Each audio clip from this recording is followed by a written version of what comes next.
Hey everyone, welcome to George's Library. My name is George, and today I want to talk about Tiny Beautiful Things by Cheryl Strayed.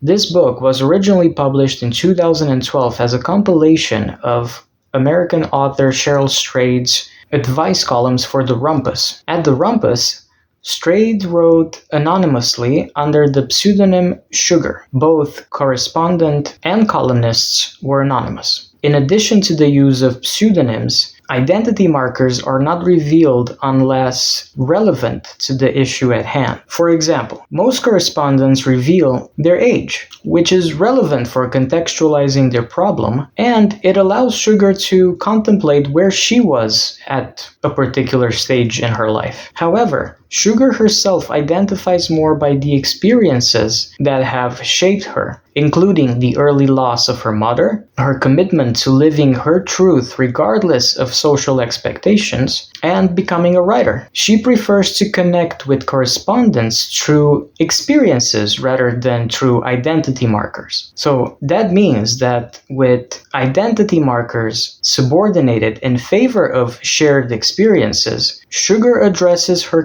correspondents as individuals rather than as members of a social group.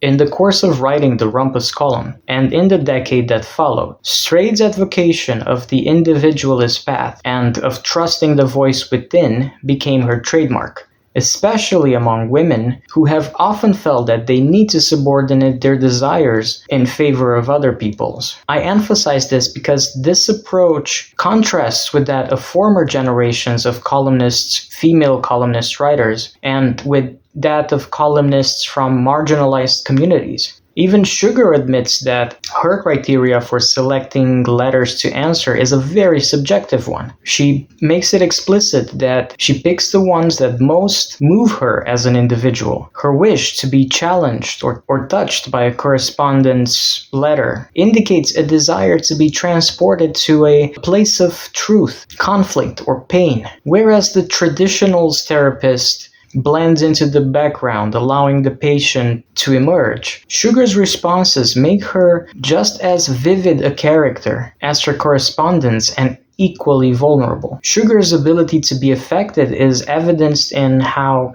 her correspondence's problems get under her skin. And her brand of radical empathy also addresses the topic of shame, as she shares her most socially deplorable actions to make people feel less alone or judge others less harshly. This is part of Sugar's larger project of encouraging people to seek more compassion and connection. Strayed's experience as a writer of fiction and memoir is an important part of her approach to Dear Sugar. Her literary credentials made her a great fit for the Rumpus, which is an online literary website that prides itself in experimental writing and made sure that storytelling would be a crucial aspect of her correspondence letters and her responses to them. Now, you may wonder how this can be considered a literature embodiment. The term literature expects an aesthetic craft and an element of the escapist enjoyment of being told a story. Strayed's use of images and metaphors and her visionary motivational speeches ensure that her letters address not only those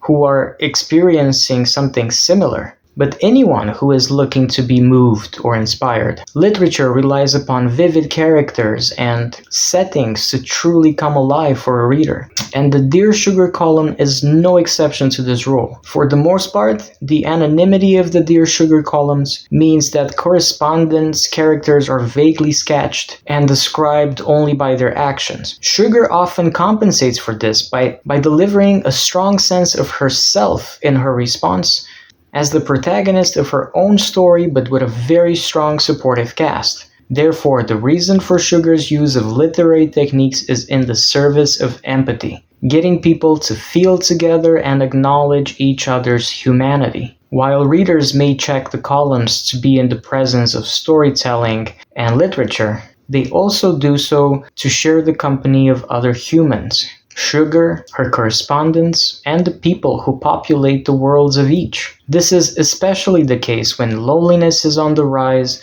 and there's a lot of pressure from social media outlets to be the idealized rather than the real version of yourself. Sugar's columns display people at their most flawed and most vulnerable and let them know that they are not alone in their imperfections.